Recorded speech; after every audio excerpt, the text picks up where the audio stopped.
Sergeant Hagar tapped his finger on the polished mahogany counter. He figured he must have booked 20,000 people into police custody by now.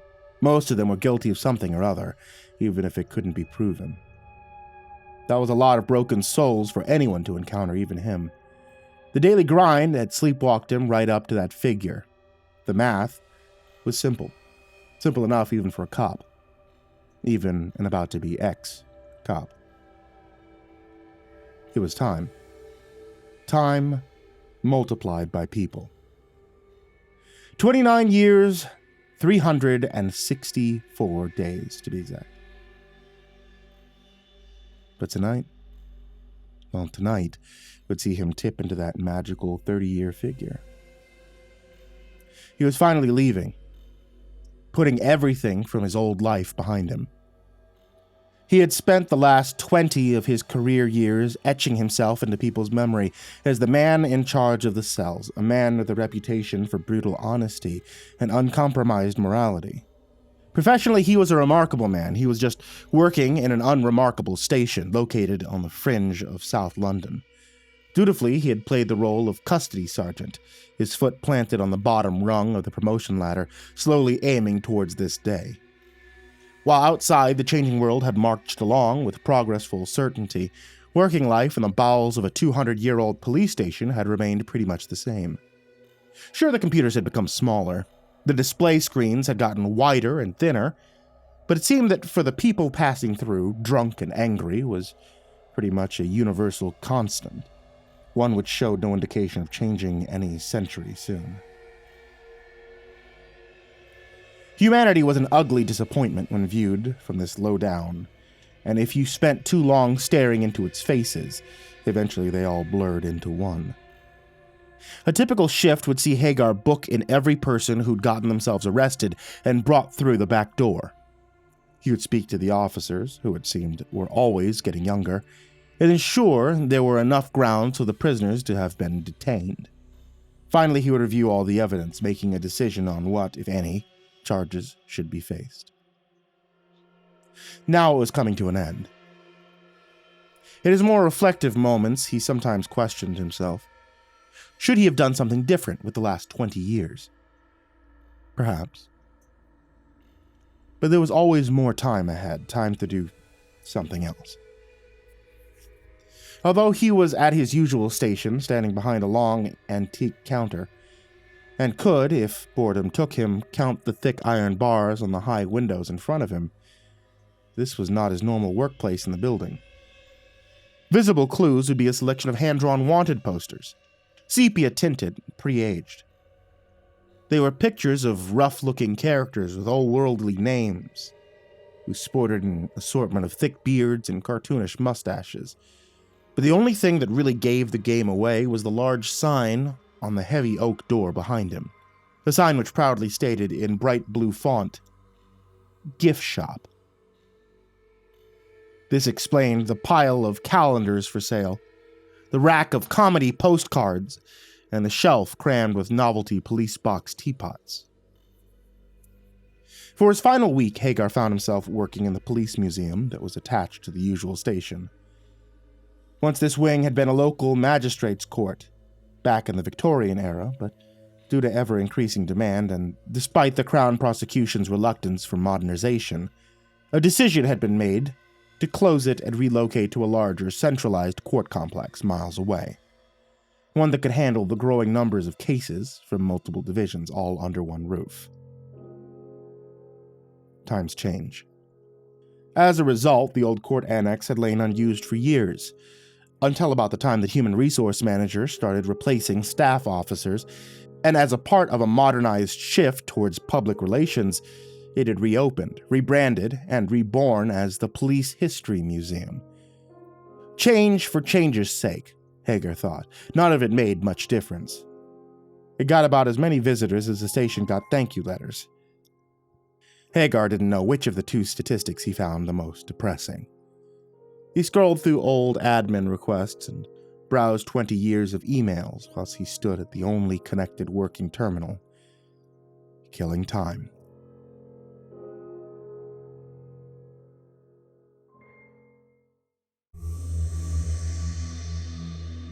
It wasn't by means of any punishment that he found himself working there.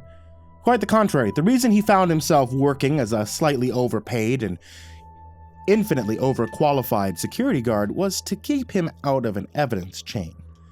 Currently, he had no upcoming court cases threatening to demand his attendance.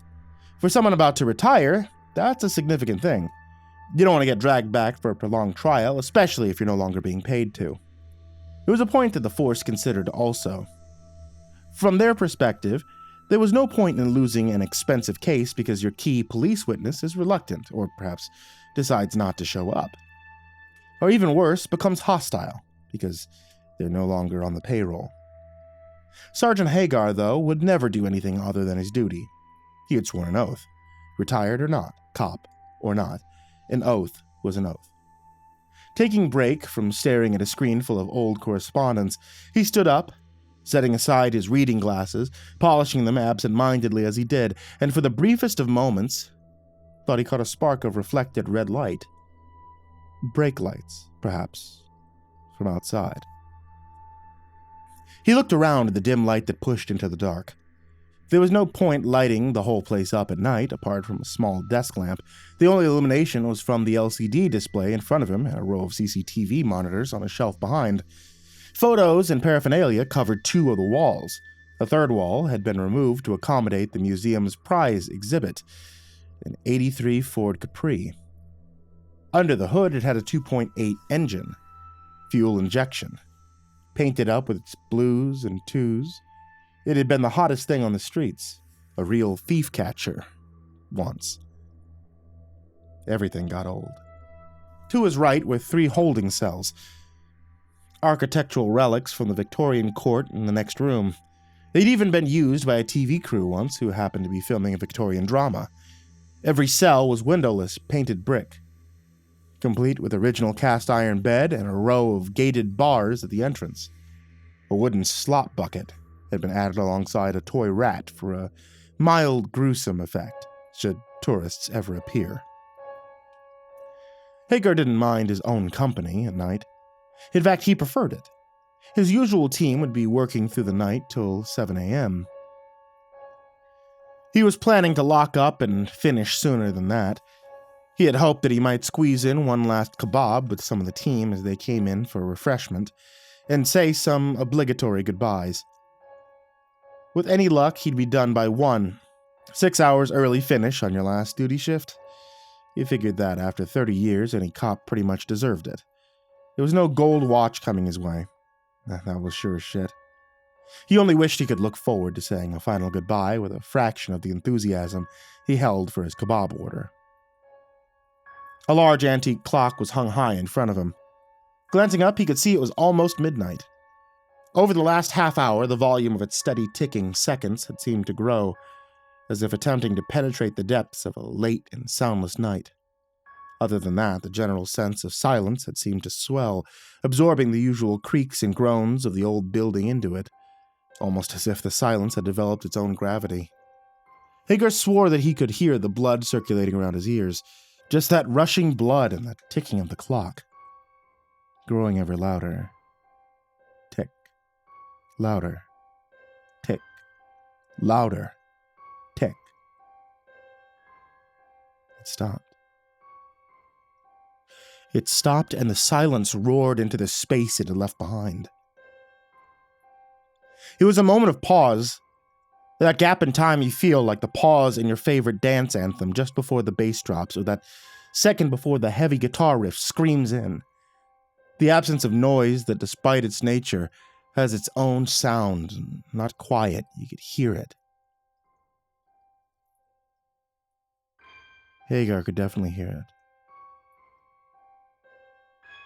And if he'd had hair where his thick neck met his shaven head, it might have stood up just a little. Again, that stray spark of red light glinted. He pinned it down this time, coming from inside the cell nearest to him. This time it didn't blink away, it remained, holding back in the shadow of the far wall, almost as if a single pixel had escaped from his monitor into the world. Curious and curiouser, he thought, walking around the counter and approaching the cell gate. As he did so, another match pinprick of red snapped into existence, both of them now just a couple of inches apart. Lights in the darkness. Locked in the gloom of the cell, they grew larger as the redness dulled, morphing slowly into the shape of human eyes. Eyes that fixed on him. Hagar had dealt with every sort of person you could have the misfortune to meet. Over his years here, he had stared into the eyes of thousands. He dealt with liars and kidnappers, blackmailers, rapists, terrorists, child murderers, and worse.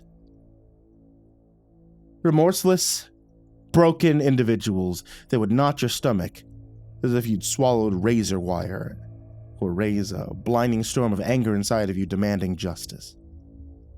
But none of them were like what stood before him now. None had eyes that glowed like embers. Eyes which were pulling in the light of the room towards them as they began to consolidate in the darkness.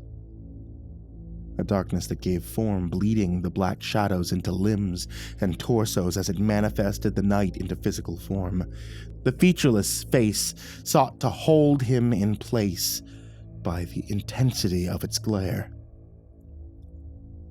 Peeler, it half whispered, half sang from out of an invisible mouth. The voice was cracked and inhuman, like metal twisting through a drain. A peeler was the nickname given to the world's first formalized police, after the founder of Sir Robert Peel. These first officers were referred to as bobbies or peelers. Peelers had been dropped the best part of 100 years ago. Bobbies had managed to stick around a lot longer. Peeler, he'd repeated. I've been waiting for you. And with that, the heavy oak door of the gift shop slammed shut of its own accord, as if guided by an invisible hand. There was no other obvious exit. The building was, after all, very much designed to keep people inside. Hagar took a deep breath, stepping backwards. "The hell are you?" he asked. It laughed, a savage mockery of humor. Look into my eyes. After all these years, just watching.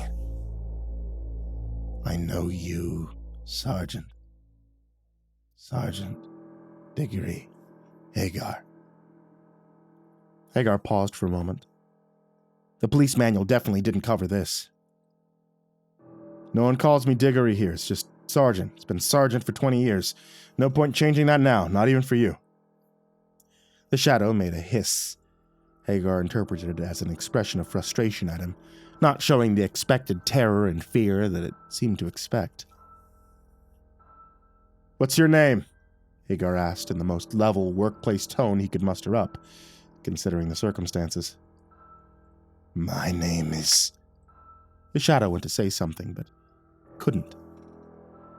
As if its voice had been taken away. There was a pause, a crack in the menace.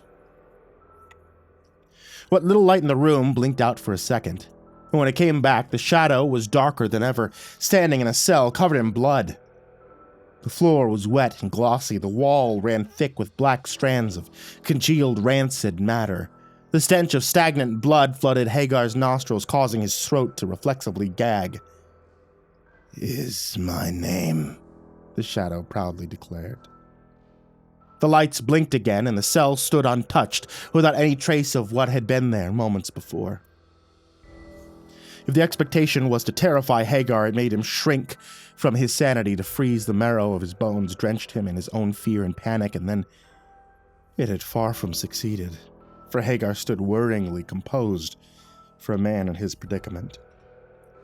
I didn't catch that, he said, and maintaining composure added, how do you spell it? Not blood this time, but fire. Fire burned from floor to ceiling, a great shaft of brilliant yellow that licked across the bars, dripping like metal amber to the floor. The terrible shadow screamed deafeningly, standing framed in the fire as a great wall of heat blasted forward, powerful and overwhelming, only for it all to stop as it reached beyond the bars for Hagar. Open the gate. Release us, it screamed with that metallic voice echoing like a train crash. Hagar looked over his shoulder, checking himself. No fire damage, no smoke, not even a scent of the fumes remained. I don't think you know your name. Or rather, I don't think you know your name anymore, Hagar said. And for the first time it seemed that there might be more to this old desk sergeant than there appeared. A pause. The creature of shadows stepped forward, right up to the iron gate, making no sound as it glided near, wrapping hands shrouded in black mist around the bars. I am a demon. I have no name, it declared in its tortured imitation of speech. You bricky peeler bastard. But that second sentence sounded different. Awkward, somehow. Out of place. I have been waiting for you. Waiting so long for us to be alone. Come closer, so I can tell you what I'm going to do to your family, your mother, your wife, your imbecilic offspring, if you don't open this gate. A dark hand reached out to grasp from the bars, coming within inches of Hagar's face. The shadow gave a tortured cry as its hand began to disintegrate upon passing the border of its confinement. Snatching it back, it howled in agony. The calendars flew off the counter. The postcard rack emptied itself upon bursting like giant confetti as the row of teapots exploded into ceramic shards. Come closer, the shadow screamed. No. Not yet, Hagar replied casually, rolling up a cigarette. You're not entirely a demon, you know. He paused, fishing in his pocket for a lighter. I know who you are. But first I'll tell you a story. Then we'll talk about this gate. He lit up the cigarette, inhaling deeply. 100 years ago, my grandfather, Samuel Hagar, the self-professed demon, screamed at the name. The lights flickered. Do you mind? Hagar continued, seemingly unimpressed. He was a young constable, fresh out of the box, as we say. He was walking his beat when he was approached by a shopkeeper wanting to report a robbery. Not a pretty theft, mind you, proper robbery. Two young men had come into his store and threatened him at knife point. He said they took £5 off him. A whole week's take back then. The shopkeep didn't know one of them, but he did give the name to the other. It wasn't hard then for my grandfather to track him down, make an arrest, bring him back here. The £5 was never recovered, and the young man found himself charged and held here to appear before the magistrate the next day. Came out this young man had been courting the storekeeper's daughter. He was, shall we say, not too happy about the situation. Some street kid with his daughter. He had high expectations for her, expectations to marry upwards, not fall in love with some poor commoner. So he fabricated the robbery just to have the kid arrested. The poor kid had a poorer alibi. When they questioned him, he said it couldn't be him, no way. No, he was with the shopkeeper's daughter at the time. When she was asked outright in front of her father, she didn't dare confirm it. He was telling the truth. There's no way for him to prove it. He sat in his cell, broken-hearted, awaiting trial the next morning, but he never appeared. Instead, he twisted his bedsheet into a rope, wrapped it around his neck, and he hung himself off these very bars. Hagar knocked them with the back of his knuckles to emphasize the point. Iron bars, remember that, it's important, he continued. The shopkeeper's daughter was racked with guilt and soon after ran to tell the police everything, but it's already too late. Her father was arrested. She went to the poorhouse. There ends the tragedy of William Boyd. Hagar raised his hand as if to hail a cab, only to wave casually. Hello there, Will. The shadow howled. Its eyes lit up brighter than ever. It smashed itself against the walls to try to flee. No! It screamed. No! Not true lies, all lies. I am a demon. I am fire. I am blood. It was the shadow's weaker voice again, but overly enraged this time. as if trying to convince itself as much as it was Hagar. The voice soon switched back, though, more seductive, greasy, confident. "No, not William Boyd. Not that sniveling wimp. You will bend to me and be our vessel from this place." "I will not," replied Hagar, resolutely, as he continued. "It's William Boyd I'm talking to. It was your name and life, William. You take 100 years to manifest yourself today, this time. It should have been plenty for you to make peace with your passing from this place to the next. But you're consumed with a more than human appetite for rage and fury." "What do you know of rage?" cried the shadow. This time Hagar couldn't tell which of the voices within was speaking. It sounded as if they both were. "What do you know of fury?" Hagar let the question soak into him as he made his reply. "I've known rage beyond this world's comprehension." Hagar's voice had turned to steel itself. "I've drowned in the vast, untamed sea of it. My wrath unshackled without any desire of constraint. I've launched fury towards the heavens, scorched the blessed wings of angels with my indignation, even as they sheltered under God's grace. Don't think to skulk in shadows and measure your rage against my own. You'll be found lacking.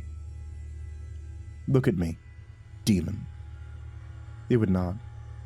The shadowy form seemed to look around itself, frantic, desperate to look anywhere, but back into the intense blue fire that now blazed behind Hagar's own eyes. "I said look at me!" Hagar commanded, his voice now resounding with absolute authority from a place 100 feet below, flawless, ancient, chilling. The building shook, the CCTV exploded, and all the headlights of the 83 Ford sprang into life for the first time in years. The walls' geometry began to bend and curve, cracking as reality was interrupted. They stood now in a half-world glimmering in blue light from an invisible source. Hagar grew as he shed away his uniform, burning it from his skin which had turned to dark blue hues of scales and spikes. Hagar had become a hulking, muscular mass of sinew and claws, who now wore a pair of curved horns as a crown. "Every demon knows his name, and I have had so many. I am Hagar, the Forsaken, the Wretched, Lord of the Forgotten, Keeper of the Void, and I am here for William Boyd." The echo of his voice subsided to a volume more bearable. The shadow shrunk back from the bars and pressed back into the far gloom, trying to hide within. The demonic form of Hagar began with his explanation. I see so clearly as my true self. So much easier to understand now what needs to be done." Thinking inside a human brain had been torturous in its limitations for Hagar. It was good to be back in his usual self and size. He stretched, cracking a few of his additional vertebrae into their correct place. "In life, William, you were plagued by an under-demon from the shadows, one who loves to deceive and torture, drawn by the vile acts committed against you. It poured its poison deep into the corners of your mind as you sat alone, contemplating your trial and the loss of your love. It killed you every inch as much as you killed yourself, William. This demon is with you, tied to your fate through iron. We, demon kind, are bound by it. Your death against these bars has tied its soul to yours. It was incompetent enough to stay within you at the time." Hagar laughed at this revelation, his twin rows of terrible teeth shining in the blue light. A rookie mistake for a younger demon. Even now he leeches your soul away, twisting you to imagine yourself as it. "Traitorous dog. Why are you doing this?" spat the thing of the shadows. "Ah, so there you are at last," said Hagar, not hiding behind this wretched soul now. "He's so weak, always so frightened, a useless waste of my time. free us, we can ruin fresh souls by the hundreds, answered the shadow. I have grown beyond such pettiness, said Hagar. Now tell me, demon, tell me your true name. I am Drew, the Deceiver. Why then, Lord of Forgotten, why are you here? Speak of your purpose. I choose to remain, Hagar replied, waiting for the moment William's soul would manifest. I command you now to detach yourself from him. Can only do that with another warm vessel, now that we've manifested, can't I? The shadow appeared to be sniffing the air. Fetch me another one, I beg you. There are others in the building. I can taste them even from here. Then, almost as an afterthought, it added, Have you lived here? Hagar snorted. Sergeant Hagar died over 20 years ago. I merely adopted this likeness of him. Ever since my exile from hell, I have choked on his humanity. Exile? Wait, you've been him for 20 years, exclaimed Drew, edging a little nearer once more to the bars. You've been bound to this place for 100, Hagar snapped back. 20 years, 1,000, what difference does it make to one such as us? I was there at the beginning. I will be there at the end. 20 years is nothing to me, nothing. I spent thousands of years on my ascent. Not easily do you clamber from hell's depths. You must realize that the pit is already inside us. It is ourselves who must climb from to escape, replied Hagar, looking around the room. He wet his lips with a serpent's tongue and tilted his head in recollection. When I told others of this, Lucifer was... Hagar paused, searching for a word that would never translate to English. Extremely displeased with me. I was thrown out into the world, hurled through existence. I watched the heavens assemble and this universe expand into life. I rippled through fabrics of time, finding a gateway for my arrival. Poor Sergeant Hagar was standing in the path of my emergence. Human. Such flimsy vessels. My soul tore right through his. A shame he couldn't survive it. But I could feel his spirit, so righteous, so full of purpose and potential. All he was, or could be, imprinted on me in that instant. Hagar tapped the back clawed finger of his scaly forehead. He's still in there somewhere. He corrected himself. Again, that hideous smile. It was his turn now for a second voice. Diggory Hagar's human voice, just for a moment. I'm here still. Somewhere. A sense of duty of his forever rattling around in me. I'm beginning to think it might not fade. And you know what? I don't mind it. I don't mind it at all. I know exactly what I'm going to do now. I'm going to help the soul of William Boyd. But we're demons. We don't help them, Drew protested. Don't we? No, Drew replied in disgust. Are we demons always evil? Asked Hagar. Yes. Always, replied Drew. Do you think demons have free will? Asked Hagar. Suppose we don't have a choice about it, replied Drew, petulantly. Hagar continued. Is our evil true? If we couldn't choose not to be any other way, were we created for this, made for this, then the evil would lie within the Creator. Or are our choices the evil thing, Drew?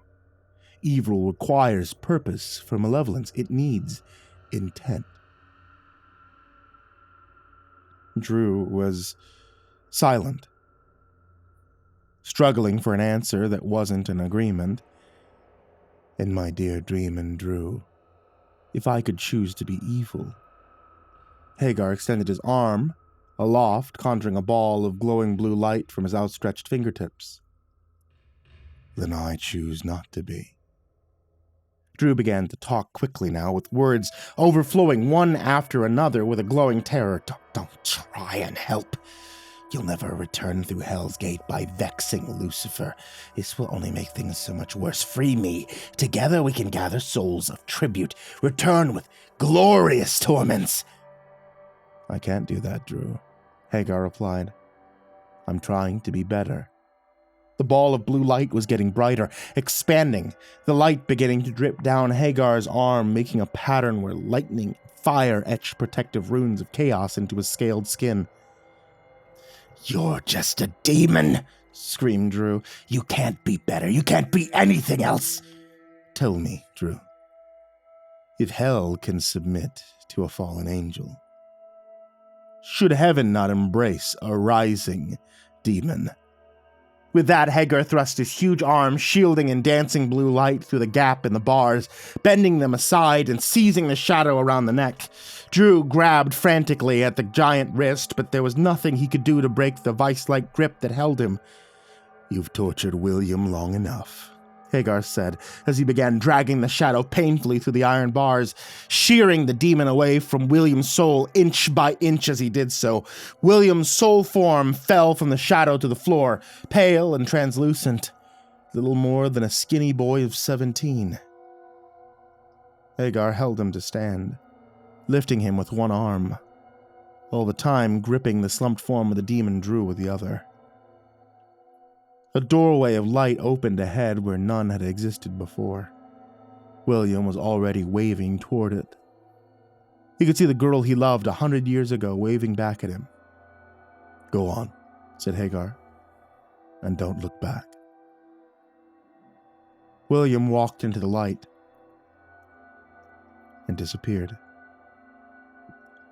Hagar couldn't see the girl himself, but he'd guessed correctly that William would. All Hagar could see was Diggory Hagar's grandfather, shrouded in golden light.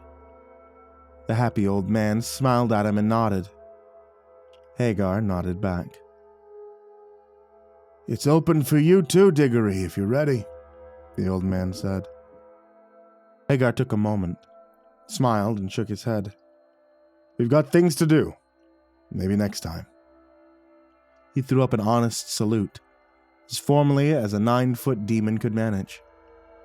Next time, his grandfather replied, returning the salute as the doorway gently faded. Hagar remembered the demon that remained tightly in his grip and pulled the wilted form of Drew back up to face him. Back with me, Hagar asked. Drew grunted and began to curse in Latin. It was nothing Hagar hadn't heard before. Gesturing with his free hand, he began a pattern in the air. Red wisps began to form until a swirling sigil appeared above him. People always think hell is down, he mused to himself. Time to go, Drew. No, don't send me back like this, Drew begged. I'm sending you back with a message for all lost souls for demonkind, even for Lucifer himself. Hagar's eyes glowed bright blue flames as he stared into the face of shadows and bellowed, Anyone can rise. Hagar thrust the form of Drew effortlessly upward, releasing him into the heart of the portal. It sucked him greedily inside before Drew had any further chance to protest.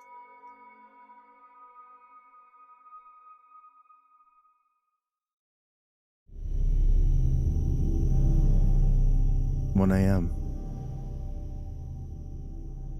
It was quiet again, which was a good thing. With a little effort, Hagar had resumed his human form, though the runes had remained branded into his human skin. He materialized his uniform back into existence and buttoned up his shirt before heading to the cleaning cupboard. After 15 minutes with a broom, the museum was acceptable enough for the morning team to cope with. His human body had already started telling him that saving souls was hungry work. He remembered his takeout kebab would be waiting for him by now, and that he still had a few very human goodbyes to give. After that, who knew what a reformed demon might do in this world? Demon Hagar was unsure whether he could ascend beyond this plane, especially with Diggory's soul sticking around like a second conscience. God might not be happy about it, and hell certainly wasn't going to be. There would likely be consequences down the line. But it was a good enough place to start, thought Hagar. And good was good enough. For now.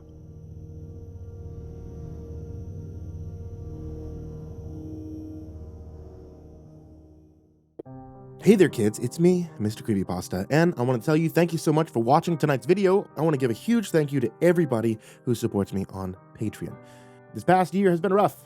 I've been gone for quite a while trying to get things organized for my own life, and Patreon subscribers, you guys who subscribe everywhere, this has kept me afloat in turbulent waters. So I want to give a very special thank you to Jordan Humble, Diana Kraus, Disciple, Strategy Wolf Emoji, SullyMan, Brandon Mendoza, BrimstonePandemonium, Caltuna, William Wellington, Scruffy the Janitor, Brenna LaQueda Canizales, Smiley the Psychotic, Jjenna, Dante Kinkade, SimbasBloodyMojo, Mephistopheles, CursepoxPrimarch, M, Jesus Cornejo, Yarghoul, VerbalHorror, Amber Clark, J. Kearns, Mike, himbojerry, CrusaderChocobo, Corbin Dallas, Estebean, Seclude, Salty Surprise, Red Shadowcat, Turtleman, Cryolinian, Mr. Marcus Blitz, Dirt Diver 030, Voice of Sand, Psychomel, Melted Lake, Tali Sue, William King, Sashi Suzaku, Croconut 509, Stricken, Freddy Krueger, Hades Nephew, Acid System, Sky Harbor, Nico Kyle, The Ginger Bros, Aaron Stormcrow, Daniel Polson, and Corey Kenshin. To all you guys and everybody who's included in the description down below, thank you so much for everything that you guys have done for me,